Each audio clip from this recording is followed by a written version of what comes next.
Hey everybody, it's Justin with Justin Buys Houses.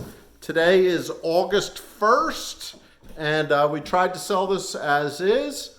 Nobody was biting, so the renovation begins. We're taking it off the market as of today, so if anybody notices the ads down, that is why. We're gonna focus on some of the rooms like this, hardwood floors, need to finish up the ceiling. And then the big projects are going to be the roof and the bathroom. So the main bathroom upstairs and the roof, they will start, within the next week, and we'll go from there.